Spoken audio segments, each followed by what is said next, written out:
Tetras, vidas, vueltas y ejes del mundo. Es una ojeada plural al mundo y también un espacio en el que el auditorio y los conductores pueden reconocer varios ángulos de análisis.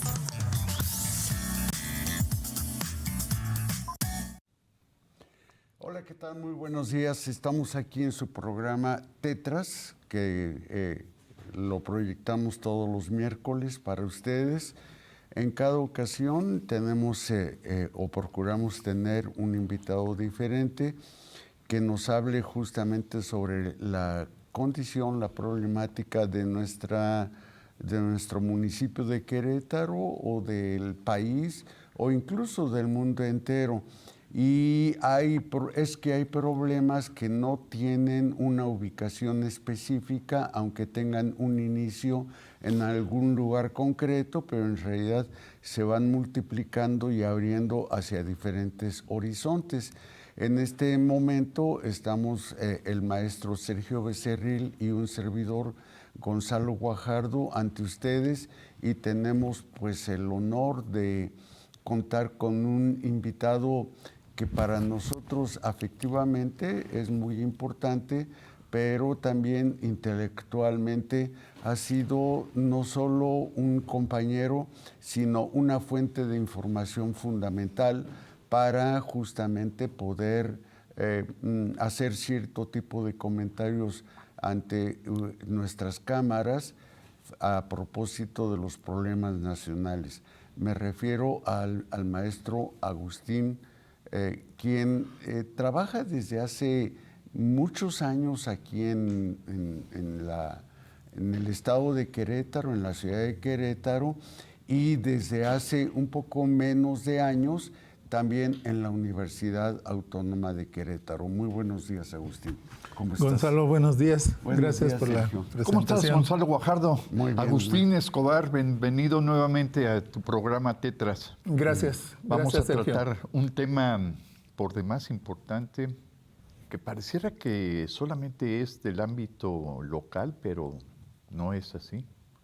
Hemos hablado en otras ocasiones de la gentrificación como un fenómeno complejo que produce despojos, desaloja a mucha gente, compra a precio de chicles predios y los vende a precios estratosféricos.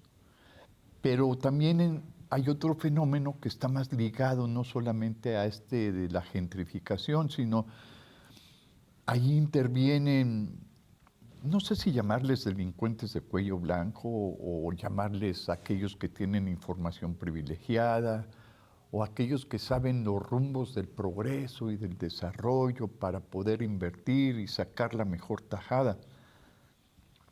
Pero este otro fenómeno de apropiarse de predios, de buscar apropiarse de los recursos naturales como lo hacen y de la manera gangsteril y ampona como lo hace los Estados Unidos de Norteamérica, donde hay recursos naturales invaden. Pues entonces aquí el fenómeno de despojo y de desalojo de predios o de apropiarse de predios que no están bien legales en catastro o en el registro público de la propiedad, nos hace pensar en que esto es un verdadero problema, que hay que denunciarlo y hay que buscar otras maneras de gestión administrativa pública y privada, porque las empresas particulares también hacen su labor en ese sentido. Entonces, sin contar con una opinión fundada y una opinión como la tuya de investigación, Agustín, nos ayudaría mucho a esclarecer y hablar con nuestra audiencia sobre este tema. Bienvenido, Agustín, nuevamente. Gracias, Sergio. Pues sí, justamente lo que señalas, lo que describes es un fenómeno que pues tampoco es nuevo ni es exclusivo de Querétaro.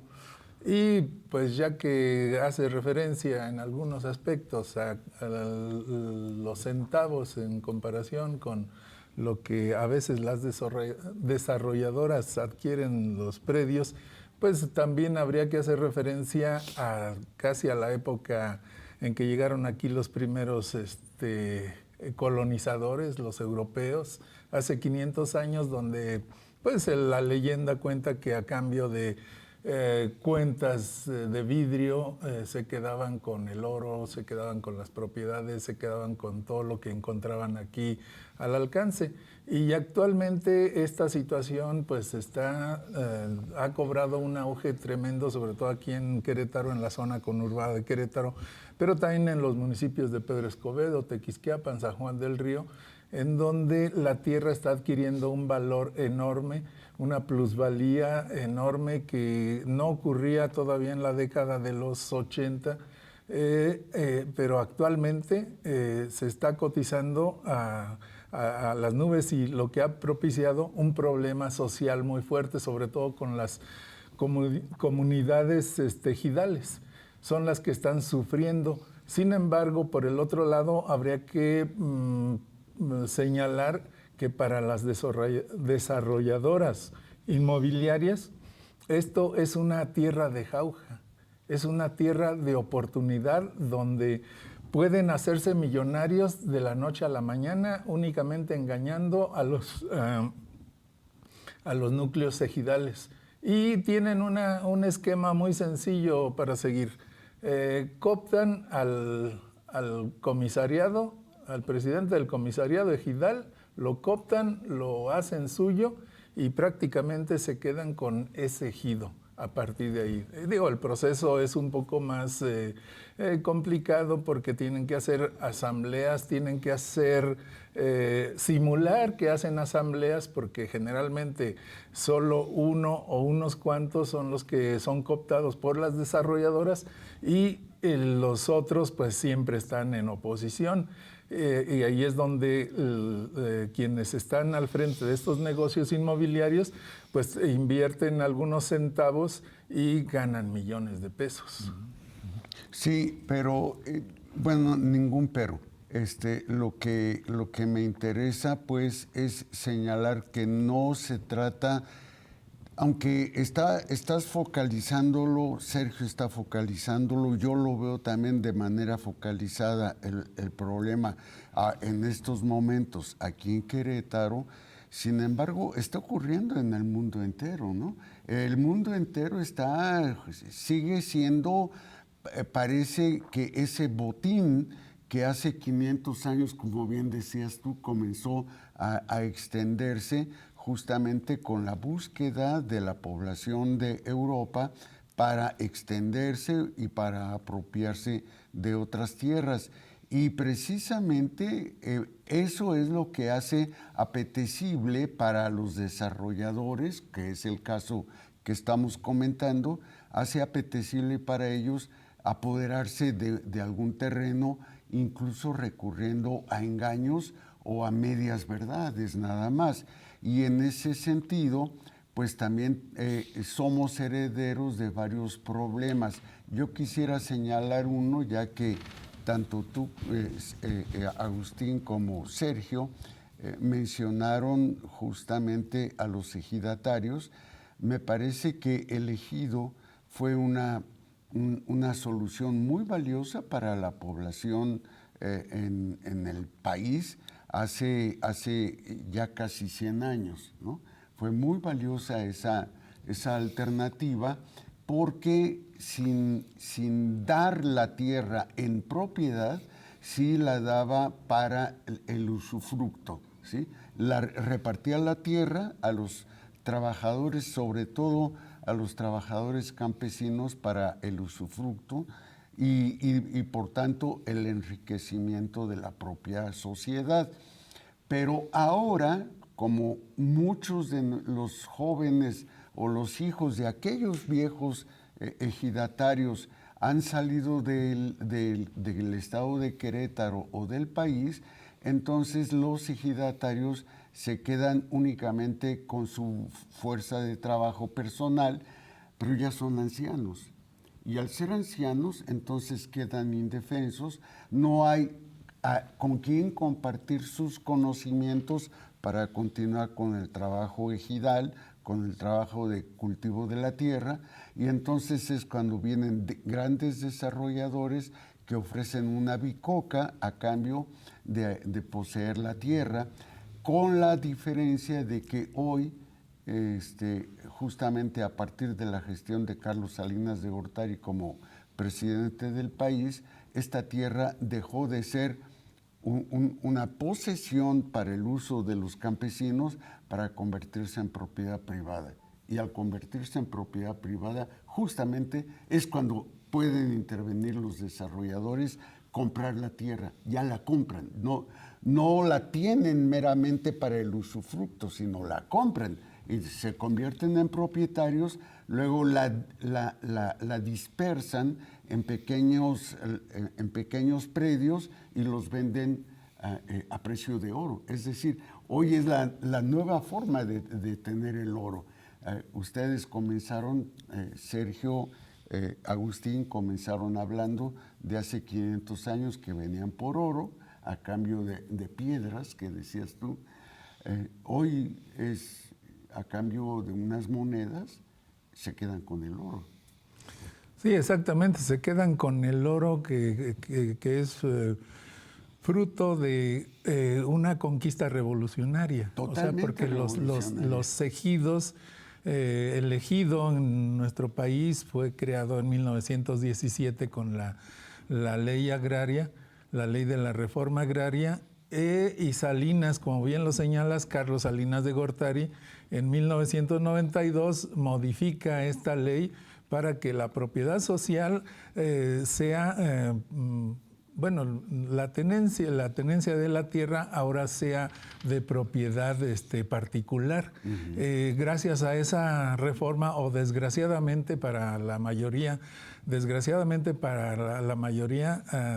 eso causó una situación conflictiva, porque los núcleos agrarios desde entonces han sido despojados, han sido engañados, han sido burlados en todos los sentidos, porque ¿quiénes eran los integrantes de estos, o quiénes son los integrantes de estos núcleos agrarios?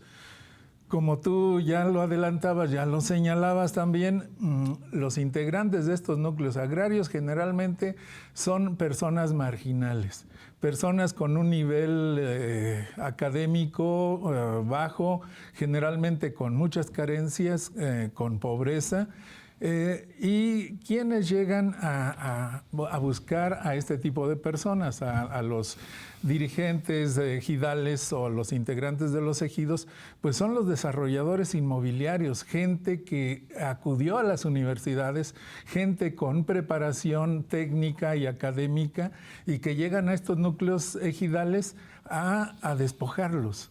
O sea, pareciera ser que se prepararon académica y técnicamente para despojar a la gente.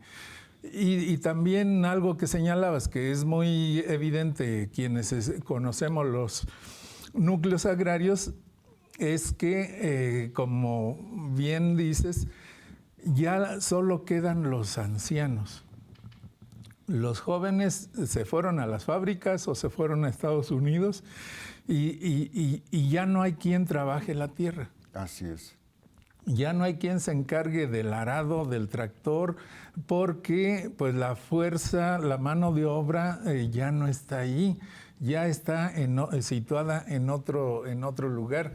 Yo voy a sacar aquí mi acordeón porque para que nos demos una idea, por lo menos aquí en Querétaro, de lo que está ocurriendo en torno a los ejidos, pues habría que señalar que en 1991 el INEGI registró el total de ejidos y núcleos ejidales en Querétaro. ¿Por qué? Pues del estado de Querétaro.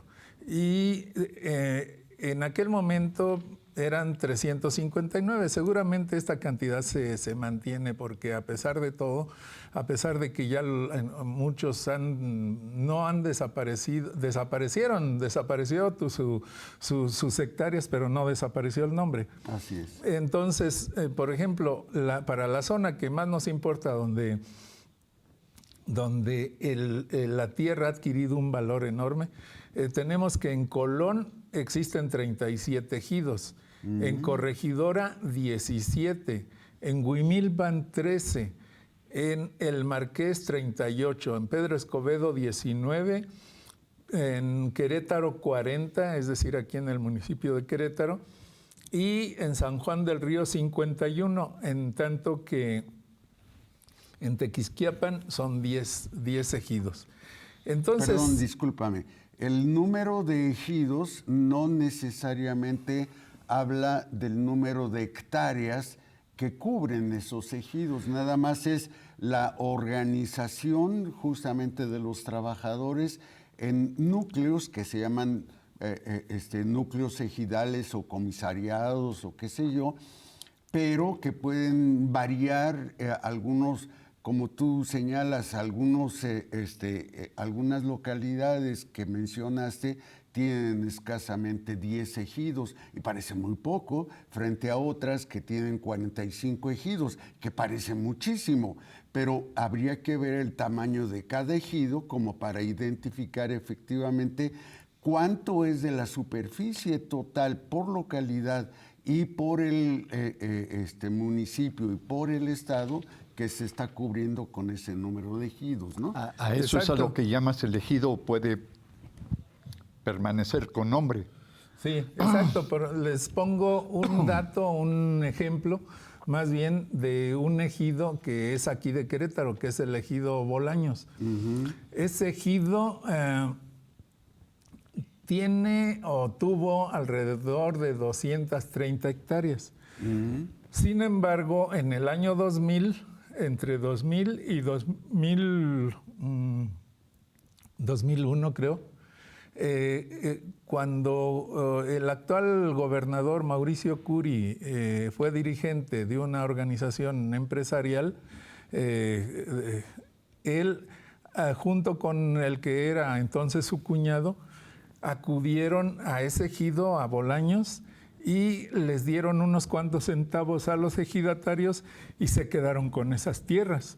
Pues fueron 180 hectáreas las que le quitaron a ese ejido. Y en aquel momento, entre 2000 y 2001, la gente que recibió por 4 hectáreas, recibió alrededor de $1 millón de pesos por las 4 hectáreas.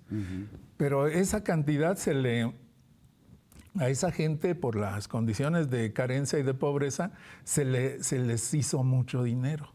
Claro. Entonces dijeron, sí, yo también vendo, pero si hacemos la cuenta, si ahora hacemos una multiplicación de 180 hectáreas, poniendo el metro a 4,000 pesos, son miles y miles de lo mismo. Entonces, es un ejemplo de cómo los ejidos están siendo despojados. Y justamente esto se enmarca dentro de la privatización del ejido en 1992 con Carlos Salinas de Gortari. Si esa ley no hubiera sido reformada, la agraria, esta gente no hubiera podido comprar esas hectáreas. A ver, ¿qué significa eso? ¿Qué significa que no compraran?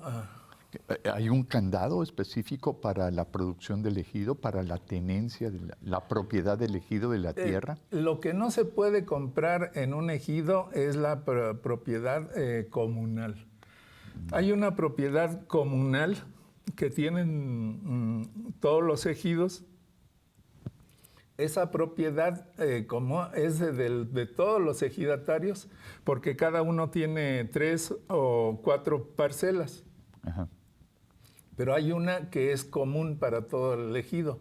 Esa no se puede enajenar, no se puede vender por ley. Sin embargo, quienes van y compran están arrasando incluso con eso. Sí, es una situación de despojo. ¿Y en términos jurídicos es un procedimiento legal?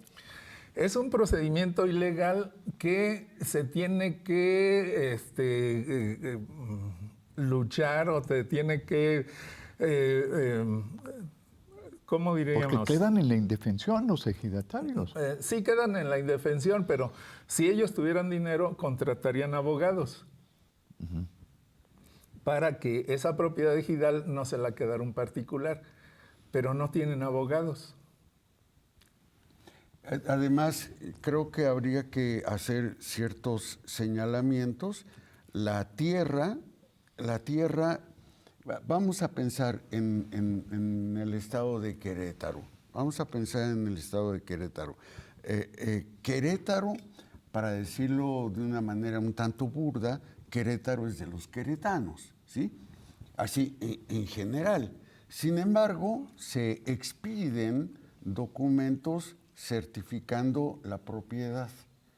Y al expedirse esos documentos certificando la propiedad, se pone a un propietario a la cabeza de un grupo o como individuo, y por lo tanto se convierte en propietario de aquel, se convierte en poseedor efectivo de aquel predio o de aquel lugar, y puede hacer con él lo que quiera mientras no afecte a terceros en términos generales. Entonces, en Querétaro tenemos una propiedad pública, que es la que, dijéramos, regentea el Estado de Querétaro, de la cual se hacen cargo los funcionarios, se hace cargo la institución Estado, pero hay otros predios que son propiedad de individuos que no pertenecen necesariamente a la estructura gubernamental y por lo tanto solo se representan a sí mismos. Y hay otros predios que, aunque pertenecen justamente al estado de Querétaro, sin embargo, no están reclamados por nadie en particular, y esas son tierras comunes, ¿sí? Entonces tenemos tierras que tienen propietarios muy específicos, tierras que están bajo el cuidado del gobierno y tierras que están así abiertas o aparentemente abiertas, y es justamente tras de las cuales algunas personas van, ¿sí?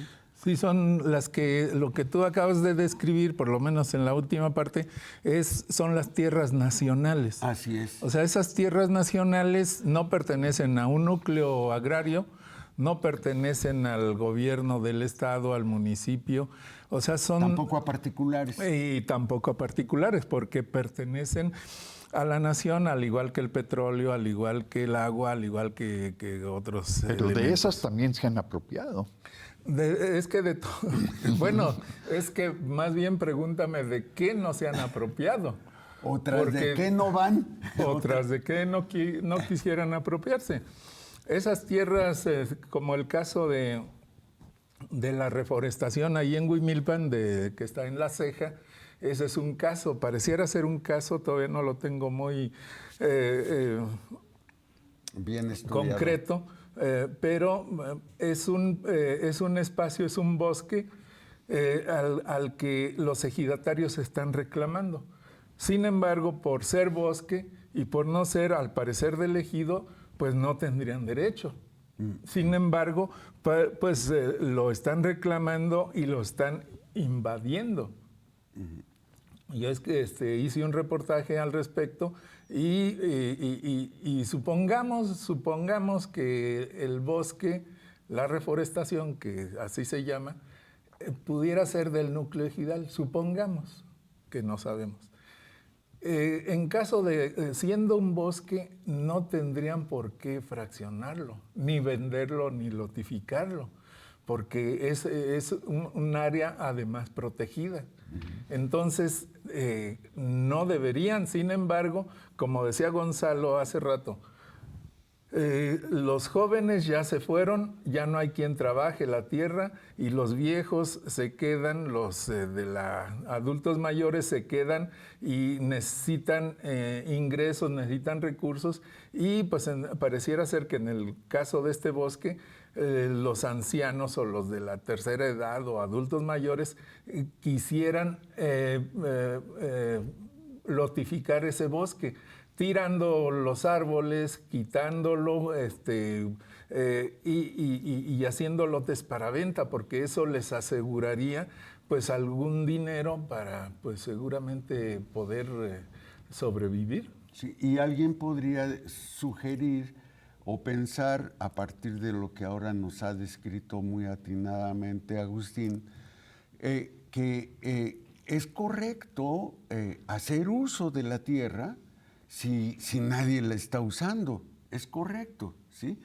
Pero el problema es que justamente se saltan, además de una serie de estipulaciones legales, también un asunto de cuidado de la tierra, porque, por ejemplo, ese bosque al que se refiere Agustín Escobar, que está en el centro de Huimilpan, en el centro, quiero decir, en el trayecto, en el camino que va sobre la carretera de Querétaro a Amealco y que cruza justamente Huimilpan, ahí está el bosque. Ese es zona forestal protegida, ¿sí?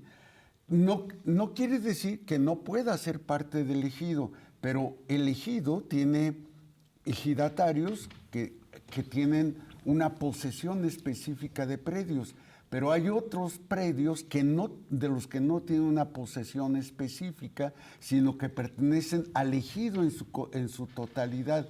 Por lo tanto, cualquier acción que se pretenda realizar sobre de ese predio tiene que ser acordada justamente por la totalidad de ejidatarios, por la totalidad.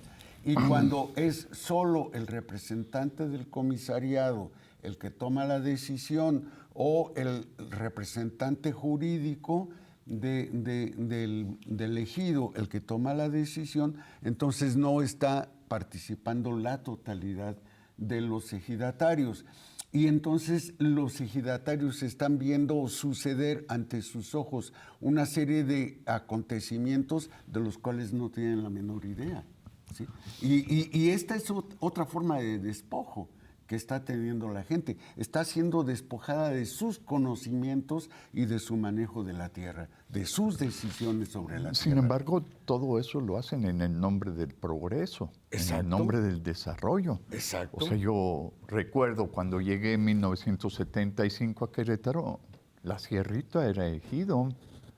Carrillo Puerto tenía sus ejidos. Claro. Estaban muy próximos, bueno, en aquel tiempo no tan próximos a la ciudad, pero ahora 2 kilómetros, de aquí a la Sierrita son 500 metros. O sea, ya estamos muy cerca. Estamos muy cerca del ejido, ¿no? Entonces, en el nombre del progreso, en el nombre del desarrollo, ¿te robo ejidatario o te despojo ejidatario? Sí, también lo que señalaba Gonzalo es que hay un problema al interior de los núcleos agrarios, porque como yo decía al inicio, hay ocasiones en que el comisariado ejidal toma decisiones sin consultar a los demás. Sí. Y ese pues es un problema y es un problema grave, porque afecta a la propiedad social, la propiedad de todos los ejidatarios, y solo sacan beneficio 1 o 2 ejidatarios. Pero yo, desarrollador, me aprovecho de esas condiciones del ejidatario y de las condiciones de reforma constitucional, y lo hago en el nombre del progreso y el desarrollo, y digo que es lícito hacerlo. Sí, exacto. En nombre del progreso, pues te llenan los bolsillos de dinero. Bueno. ¿Cómo la ven, Gonzalo? No, yo creo que hay muchas cosas que tenemos que pensar en este respecto y comentar, porque no es tan simple. Hay que pensar que además del ejido y los desarrolladores está una población. Vamos a tener que ir a una identificación y regresamos sobre este tema, ¿no? Sí. Me parece muy bien. Gracias, Agustín. Gracias a ti, Sergio.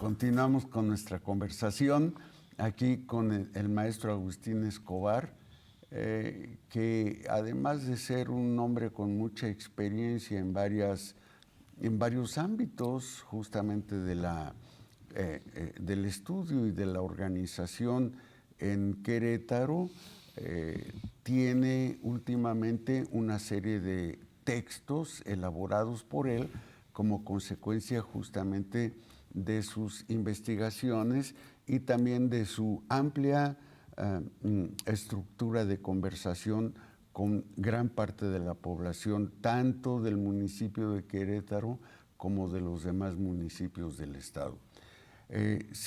Sergio, tú tenías ahí algunas preguntas que hacer.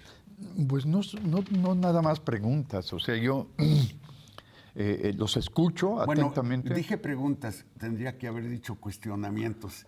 Sí.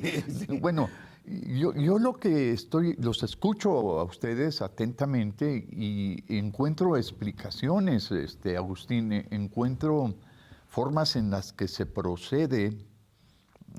Pareciera ser que dentro de las posibilidades y de la negociación que puede tener una empresa desarrolladora para apropiarse o despojar a los propietarios de una propiedad, de un predio que es apetitoso para el desarrollo, para el progreso. Pero esto lo hacen efectivamente en el nombre del progreso. Menosprecian la capacidad de invertir y de decidir de los propietarios, pues, de los ejidatarios. ¿Por qué se hace esto? ¿Y qué casos específicos podríamos señalar como una forma de despojo o de utilizar los recovecos de la ley o de utilizar la información privilegiada o de aprovecharse del puesto público de gobierno para poder intervenir de esta manera y despojar de esos predios? Bueno, hay una serie de despojos, Sergio, que aquí en Querétaro pues son muy relevantes.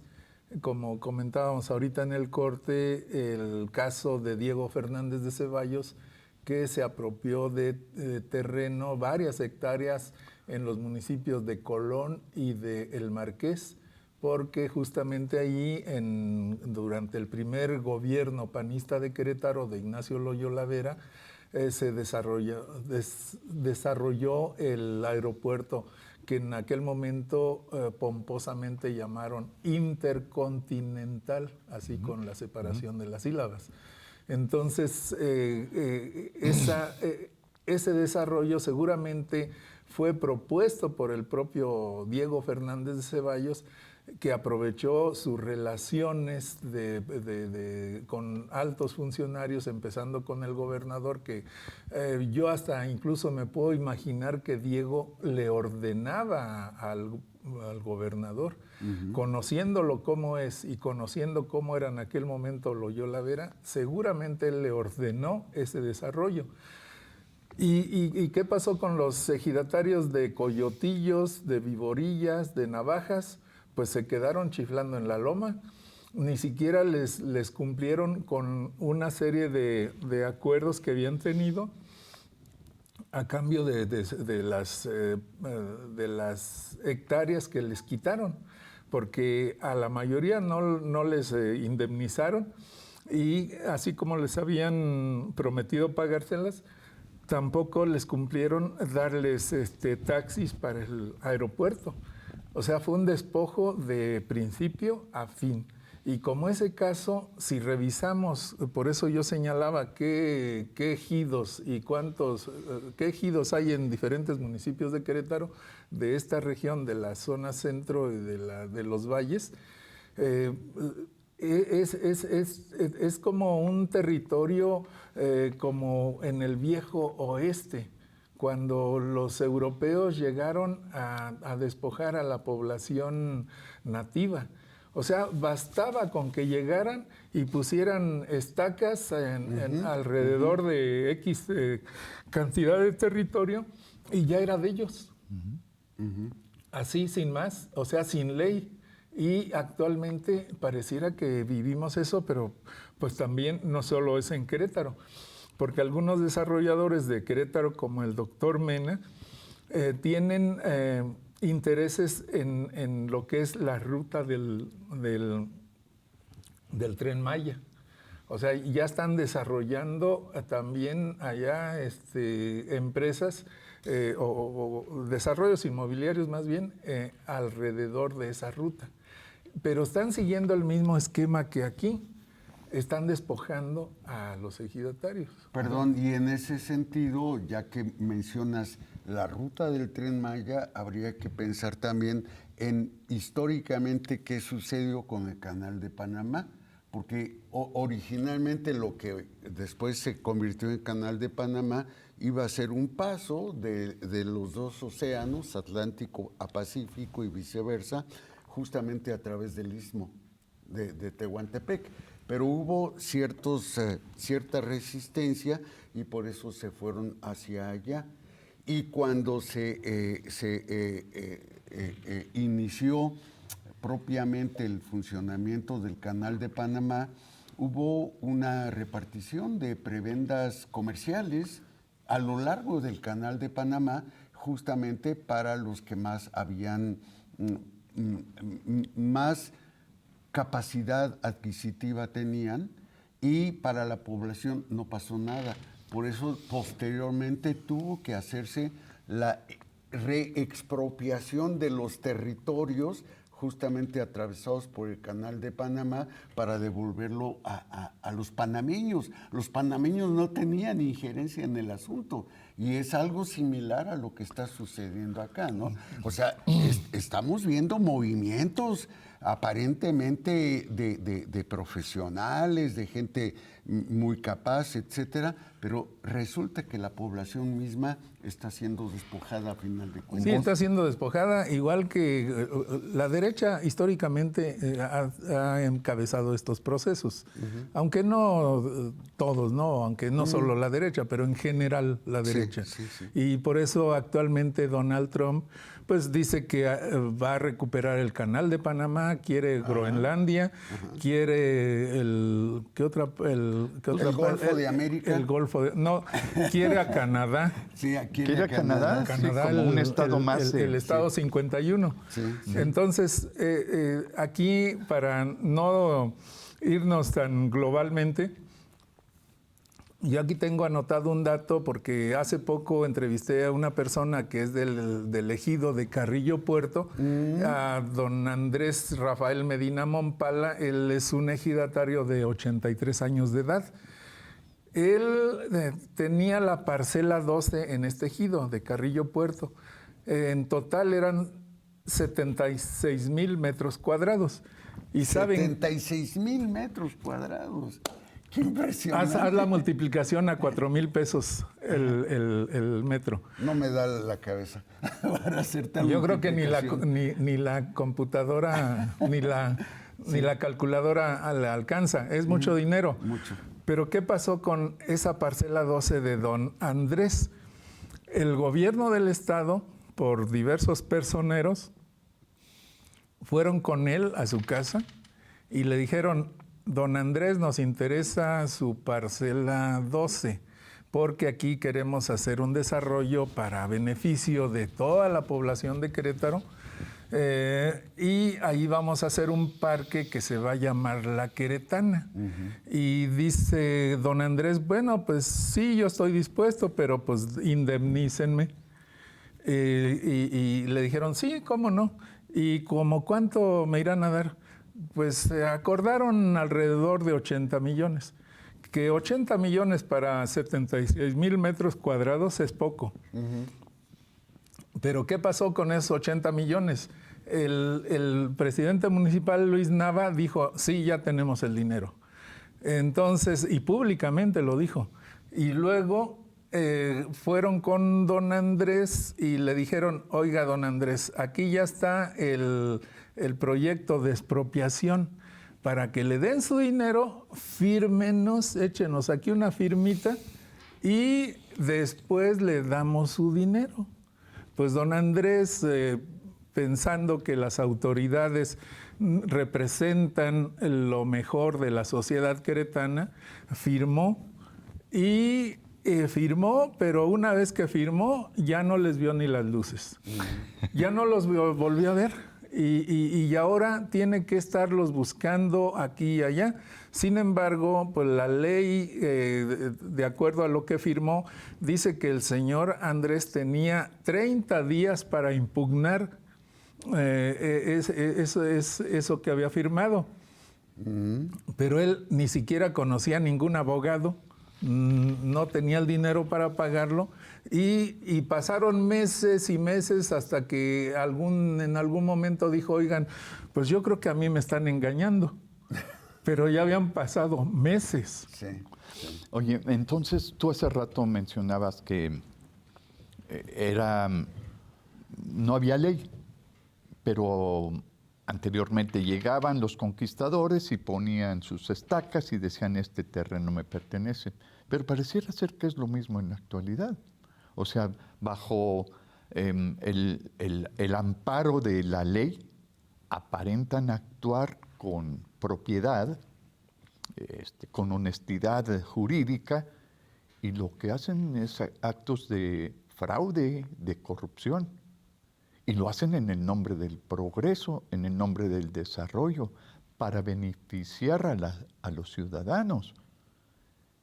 Cuando ellos se están enriqueciendo particularmente de ese tipo de actos. Esto es no solo despojo, no solo es desalojo, son actos de corrupción. Y mi pregunta es ahora, Agustín, ¿cuáles son las consecuencias que esto va a traer a corto, mediano y largo plazo? Porque pareciera ser que las cosas se van perdiendo y diluyendo en el tiempo. Bueno, una de las consecuencias que puede traer esto a un mediano plazo es, entre otras situaciones, el incremento de la inseguridad, el surgimiento de la violencia. Es un proceso que ya se dio en Guanajuato. Guanajuato tiene muy altos índices de violencia. Diario vemos en los medios que hubo asesinatos aquí, que hubo secuestros allá. Esto que están haciendo las autoridades es el caldo de cultivo para ese incremento de la violencia, ese incremento de la inseguridad. ¿Por qué? Porque despojas a núcleos agrarios, porque desengañas a la gente y toda esa gente, si antes tenía poco, se queda sin nada. ¿Y qué va a pasar con esa gente en el futuro? O sea, es gente que prácticamente se queda en la calle. Esto que señalas de don Andrés, esto es corrupción, esto es fraude, esto es robo. Eso es robo, pero lo tienen, o sea, lo tienen legalizado. Utilizan la ley como un arma de despojo. O sea, es el empleo del engaño y de las leyes para despojar. Y está a cargo del propio gobierno del Estado y acá, en este caso de don Andrés, de las propias autoridades del gobierno municipal. ¿Para qué son electas las autoridades municipales o estatales, Sergio? ¿Para qué? ¿Para que nos despojen? ¿Para que nos roben? Nadie votaría por ellos si dijeran vamos a despojar a don Andrés. Nadie votaría por ellos si dijeran vamos a despojar a los núcleos ejidales. Pero lo están haciendo. Uno de los proyectos justamente de la modernidad, de esta etapa de la existencia humana que estamos viviendo, que es la modernidad, sería tener una sociedad ordenada. Una sociedad ordenada que se dirigiera de tal y cual manera y que estuviera imposibilitada para comportarse de otra forma. ¿Y cómo se ordena una sociedad? Pues mediante la ley. ¿Y qué es lo que estamos viendo en estos momentos en el país? Justamente la necesidad de reformar al Poder Judicial, que es el encargado de revisar el comportamiento de la ley, precisamente porque la ley ha sido hecha, no es un asunto de generación espontánea, ni de que la ley cósmica lo determina. No. Esto lo hacen los seres humanos, hacen las leyes y con mucha frecuencia lo hacen de acuerdo con sus intereses. Entonces, justamente en la configuración de la ley misma está ya también presagiado el tipo de despojos que se intentan realizar. Entonces, sí, exacto. Existe un dicho que tiene muchísimo tiempo: quien hace la ley hace la trampa. Exacto. Justamente para lo que estás señalando, Gonzalo. Y actualmente las instituciones están tomadas por personas que las están utilizando para su beneficio. Yo acabo de publicar un reportaje en julioastillero.com donde doy a conocer el caso de la señora Isabel Cerrato. Esta señora tiene o tenía, o ya no se sabe si son de ella o no, porque están en litigio, 2 predios en el Río Viejo del Pueblito por la carretera Tlacote. Y la familia Alcántara Magos, una de ellas, Sonia, fue magistrada, fue procuradora durante el gobierno de Camacho Guzmán, fue senadora de la República, actualmente es notaria, y está utilizando sus influencias en el aparato gubernamental para irse en contra de esta persona. O sea, es una situación muy complicada, muy difícil, pero no es la única. O sea, así como está este caso, he documentado otros en donde las autoridades, la propia fiscalía, está del lado de los despojadores. Como hace rato, no sé, para quienes escucharon Presencia Universitaria, aquí oímos a una señora que vino a denunciar el fraude del zapote. Exacto. Allí esta señora vino a decir que ella compró un predio y que actualmente hay 120 denuncias ante la Fiscalía desde el 2020 y ¿qué ha hecho la Fiscalía desde el 2020? O sea, es decir, 5 años a la fecha, nada. Solo, ¿qué es lo que dicen?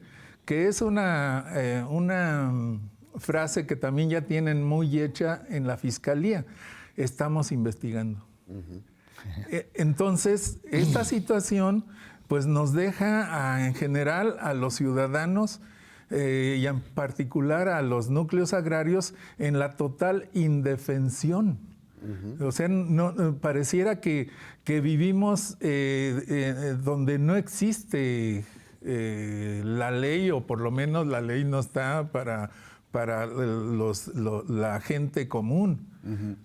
Y en esta época en que vemos el crecimiento de la industria y la necesidad de establecer mercados internacionales a través de productos que certifican los propios países, podríamos decir que pues, el abandono del campo no le afecta gran cosa a la economía local, porque al fin y al cabo tiene la industria para seguirse desarrollando.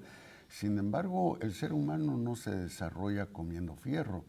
El ser humano tiene que comer frijoles, el ser humano tiene que comer arroz, el ser humano tiene que comer verduras, en fin. O sea, el abandono del campo que estamos viendo no es otra cosa sino el abandono del interés por la existencia del ser humano. No, y somos dependientes alimentarios. Sí, por eso. O sea, como país...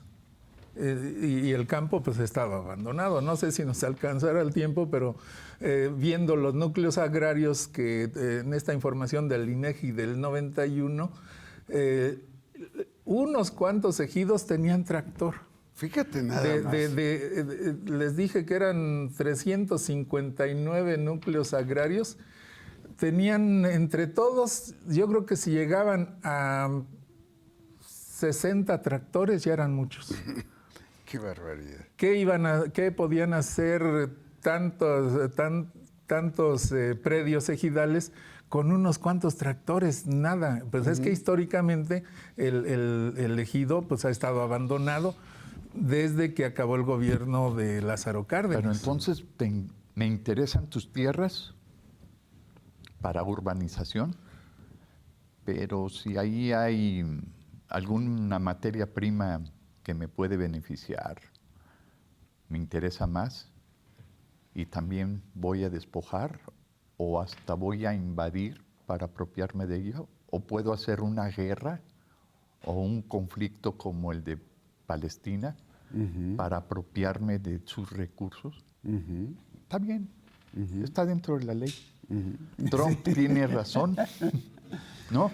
Y lo estamos permitiendo. Y además el discurso es agresivo, es violenta, todo tipo de condición y de respeto a la humanidad. Todo es muy violento. Lo